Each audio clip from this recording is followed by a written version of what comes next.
இவங்களுடைய பெயர் சந்துரு. இவங்க இப்பதான் கல்லூரி படிப்பை படிச்சு முடிச்சிருக்கிறாங்க. கோயம்புத்தூர்ல வேலை இருக்கிறதா தன்னுடைய நண்பர்கள் சொல்லியிருந்திருக்காங்க. இதனால நாம எப்படியாவது வேலைக்கு போனோம் அப்படின்னா நம்ம வீட்டுல இருக்கிற கடன் பிரச்சனை எல்லாம் பார்த்தா முடிஞ்சிரும் அப்படிங்கிற எண்ணத்துல அங்க வேலைக்கு போறாங்க. ஆனா நண்பர்கள் சொன்ன அந்த கம்பெனில வேலை கிடைக்கல. இன்னொரு ஐடி கம்பெனில வேலை கிடைச்சிருக்குது. பரவாயில்ல, மாசான நல்ல சம்பளத்துல வேலை கிடைச்சிருக்குது அப்படிங்கிற சந்தோஷத்துல பாத்தீங்கன்னா இருந்துகிட்டு இருக்காங்க. ஆனா பக்கத்துல தங்குறதுக்கு ரூம் கிடையாது. இதனால கிட்டத்தட்ட ஒரு 8 கிலோமீட்டர் அந்த பக்கம் பாத்தீங்கன்னா ஒரு வீடு ஒண்ணு பார்த்தா காலியா இருக்கிறதா சொல்றாங்க. அந்த வீட்டுல போயிட்டு நம்ம சந்துரு விசாரிக்கிறாங்க. அப்ப கிட்டத்தட்ட ஒரு 40ல இருந்து 45 வயசுல இருக்கிறவங்க ஒருத்தவங்க வந்திருக்காங்க. அவங்களுடைய பெயர் பாத்தீங்கன்னா மல்லிகா. அவங்களுக்கு கணவர் கிடையாது. ஒரே ஒரு பொண்ணு மட்டும் இருக்கிறாங்க.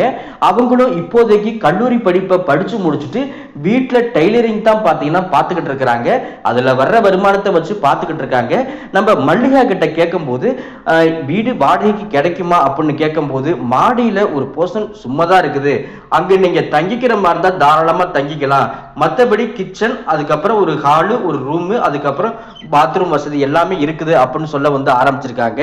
கொஞ்சம் லாங் டிஸ்டன்ஸா இருந்தாலும் பார்த்தனா பரவாயில்லை, நம்மளுக்கு வசதியான ஒரு வீடு கிடைச்சு போச்சு, பக்கத்துல சுத்தி முத்தி யாரும் கிடையாது, முக்கியமா மல்லிகாவும் பார்க்க நல்ல அமைதியா ரொம்ப அதிகாரம் பிடிச்சவங்க மாதிரி பார்த்தனா தெரியல, ரொம்ப அன்பா பேசுறாங்களே அப்படின்னு முடிவு பண்ணி அட்வான்ஸ் பணம் கேட்டாங்க. அவங்க எனக்கு 15,000 ரூபாய் மட்டும் அட்வான்ஸ் கொடுத்தாலே போதும், மாதம் 5,000 ரூபாய் வாடகை கொடுத்தா போதும் அப்படின்னு ரொம்ப சிம்பிளா பார்த்தனா சொல்லிடுறாங்க. நம்ம சந்துருவுக்கு ரொம்ப பிடிச்சு போச்சு. உடனே பார்த்தீங்கன்னா பைக் ஒன்று வீட்டில் இருந்த பைக்கை பார்த்தனா எடுத்துக்கிட்டு அடுத்த கட்டமே பார்த்தீங்கன்னா மல்லிகா வீட்டுக்கு போறாங்க. மாடியை பார்க்குறாங்க, சுற்றி பார்க்குறாங்க. ரொம்ப பார்த்தனா பிடிச்சு போச்சு. அதுக்கப்புறமா அங்கேயே தங்கிடலாம்னு முடிவு பண்ணிட்டாங்க. சமையல் ஜாமா எதுவுமே கொண்டுட்டு போல, ஏன்னா பக்கத்திலே கடை இருக்கிறதுனால அங்கேயே சாப்பிட்டுக்கலாம். அதுக்கப்புறமா நம்ம வேலை பார்க்குற இடத்துலயே சாப்பிட்டுக்கலாம், நம்ம வேலைக்கு போயிட்டு இங்க சமைச்சு சாப்பிட்டு இதெல்லாம் வேலைக்கு ஆகாது, மற்றபடி ஓவர் டைமே பார்த்தே நம்மளுக்கு போதுமே அப்படின்னு முடிவு பண்றாங்க. காலையில எழுந்திரிச்சோன்னே நேரடியா பார்த்தீங்கன்னா மல்லிகா கிட்ட சாவியை கொடுத்துக்கிட்டு, அப்படி இல்லைன்னா அவங்க பொண்ணு கிட்ட சாவியை கொடுத்துட்டு வேலைக்கு போவாங்க. போயிட்டு வந்த உடனே அவங்க கிட்ட பார்த்தா சாவியை வாங்கிக்கிட்டு தான் மாடிக்கு வருவாங்க. மல்லிகாவுடைய பேச்சு நடவடிக்கை எல்லாமே பார்த்தீங்கன்னா நம்ம சந்துருவுக்கு ரொம்ப ரொம்ப பிடிச்சு போச்சு. அப்பதான் மல்லிகா சொல்றாங்க, எனக்கு திருமணமாகி கிட்டத்தட்ட 4 வருஷத்திலே என்னுடைய கணவர் இறந்து போயிட்டாங்க. எவ்வளவோ பேர் என்னை மறுமணம் செய்ய பார்த்தாங்க. ஆனா என் பொண்ணு ஒருத்தவங்களுக்காக நான் வாழ்ந்து காட்டியாகணும் அப்படிங்கிற எண்ணத்துல தான் இப்ப நான் வாழ்ந்துகிட்டு இருக்கேன் அப்படிங்கிற மாதிரி சொல்றாங்க. அவங்கள ரொம்ப ரொம்ப பிடிச்சு போச்சு நம்ம சந்துருவுக்கு. இந்த பக்கம் அவங்களுடைய பொண்ணு லதா பாத்தீங்கன்னா எப்பொழுதுமே டெய்லரிங்ல தான் வேலை பார்த்துக்கிட்டு இருக்காங்க. யாருக்கிட்டையும் பேச மாட்டாங்க போல. இருந்தாலும் பாத்தீங்கன்னா மல்லிகா அடிக்கடி பார்த்தனா மாடிக்கு வர ஆரம்பிச்சிருக்காங்க. தான் சமைச்ச சாப்பாட்டை மேல இருக்கிற பையனுக்கு கொஞ்சம் கொடுக்கலாமே அப்படிங்கிற எண்ணத்துல வராங்க. நம்ம சந்துருவுடைய நடவடிக்கை எல்லாமே ரொம்ப ரொம்ப பிடிச்சு போனதுனால நம்ம மல்லிகாவும் அவங்க கிட்ட நெருங்கி பேசுறாங்க. நம்ம சந்துருவும் சொல்றாங்க, இப்போதைக்கு எனக்கு கொஞ்சம் கடன் பிரச்சனை இருக்குது, அந்த கடன் பிரச்சனை முடிஞ்சிருச்சு அப்படின்னா நான் தான் இருக்கிறதுலே எங்க ஊர்ல ராஜா, ரொம்ப அதிகமா கிடையாது, ஒரு 3 லட்சமா தான் இருக்குது, எப்படியும் பார்த்தாலும் நான் ஒரு 6 மாசம் 7 மாசத்துல என் கடனை முடிச்சிடுவேன், அதுக்கப்புறமா நானும் பார்த்தீங்கன்னா உங்களே மாதிரி ஒரு அழகான பொண்ணை நான் கல்யாணம் பண்ணி சந்தோஷமா வாழணும் அப்படின்ட்டு பார்த்தனா சொல்றாங்க. நம்ம மல்லிகாவும் சரி, என்னடா இது நம்மளைய மாதிரி அப்படிங்கிறானே, ஒருவேளை இதுல ஏதாவது இருக்குதா அப்படிங்கிற மாதிரி யோசனை பண்ண ஆரம்பிச்சிருக்காங்க. அன்னைக்குன்னு பார்த்து பவர் கட். ஆனா மாடியில பாத்தீங்கன்னா லைட் எரியுது. உடனே மாடிக்கு போறாங்க. கீழே என்ன பிரச்சனைன்னு தெரியல, கரண்ட் வேற கிடையாது. என்னுடைய பொண்ணும் பாத்தீங்கன்னா அவங்களுடைய சொந்தக்காரங்க வீட்டுக்கு போயிட்டாங்க, எப்படி பார்த்தாலும் திரும்பி வரத்துக்கு 1 வாரம் ஆகும் போல அப்படின்னு பார்த்தனா சொல்றாங்க. நான் மாடியிலே தங்கிக்கலாமா, கீழே ஃபேன் வசதியே கிடையாது அப்படின்ட்டு பார்த்தனா சொல்றாங்க. அப்பதான் பாத்தீங்கன்னா நம்ம மல்லிகாவும் சரி இப்படி பேசும்போது நம்ம சந்துருவும் ஓகே சொல்லி முடிச்சிடுறாங்க. அப்பதான் நம்ம மல்லிகா நிறைய விஷயத்த ஷேர் பண்ணிக்கிறாங்க. எந்த காரணத்தை முன்னிட்டும் ரொம்ப லேட்டா கல்யாணம் பண்ணிடாத, கூடிய சீக்கிரத்துல கல்யாணம் பண்ணிக்க, ஏன்னா வயசு நீ எவ்வளவு சம்பாரிச்சாலும் பார்த்தீங்கன்னா திரும்பி வராது, அதனால கூடிய சீக்கிரத்துல கல்யாணம் பண்ணிக்க அப்படின்ட்டு சொல்றாங்க.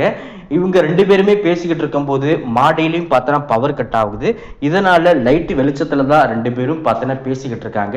அவங்களுடைய பேச்சு நடவடிக்கை எல்லாமே பார்த்தீங்கன்னா தான் மேல ஆசைப்படுறாங்களோ அப்படிங்கிற எண்ணம் சந்துருவுக்கும் வர ஆரம்பிச்சிருச்சு.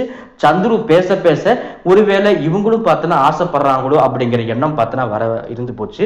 திருமணமாகி 4 வருஷத்திலே கணவர் இறந்து போயிட்டாங்க. இவ்வளவு காலமா எந்த ஆணு கூடயும் தொடர்பு இல்லாத நம்ம மல்லிகா வந்து பார்த்தீங்கன்னா முதல் முறையா அன்னைக்குன்னு பார்த்து 2 பேருமே உல்லாசமா இருந்து முடிச்சிடுறாங்க. அடுத்த நாள் விடிய காலம் எழுந்திரிச்ச உடனே முக கலையோட சந்தோஷமான முறையில பார்த்தோன்னா எந்திரிக்கிறாங்க. எதையோ சாதிச்சது மாதிரி, இழந்த ஏதோ ஒரு விஷயத்த திரும்ப எடுத்தது மாதிரி முகத்துல அவ்வளோ கோடி சந்தோஷம்.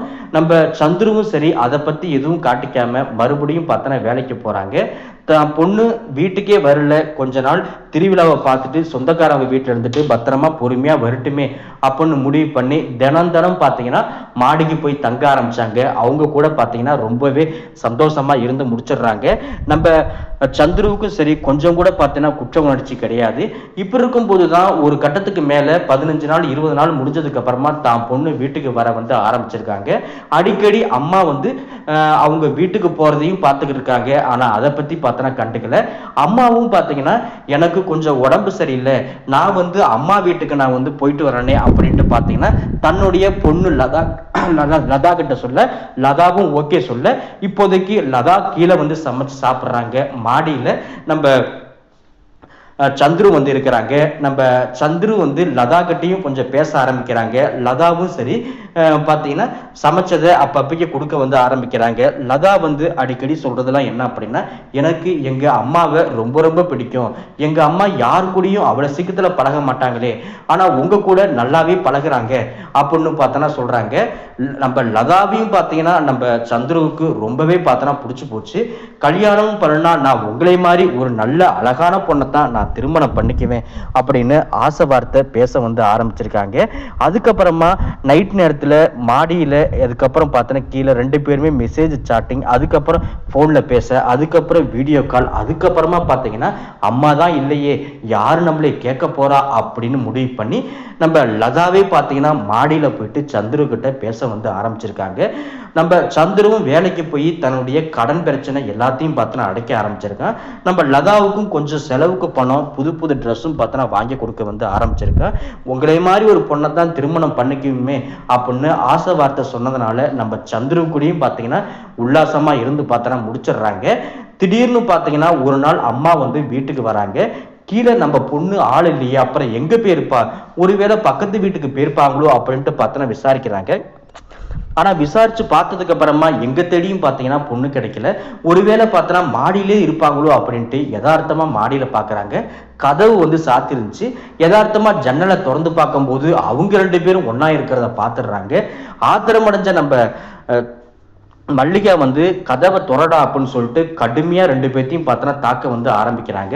தன்னுடைய பொண்ணை கீழே பார்த்தீங்கன்னா அமுச்சு விட்டுட்டு ரொம்ப கடுமையான வார்த்தையை சொல்லி கடுமையா தாக்கி விமர்சிக்க ஆரம்பிக்கிறாங்க நம்ம மல்லிகா.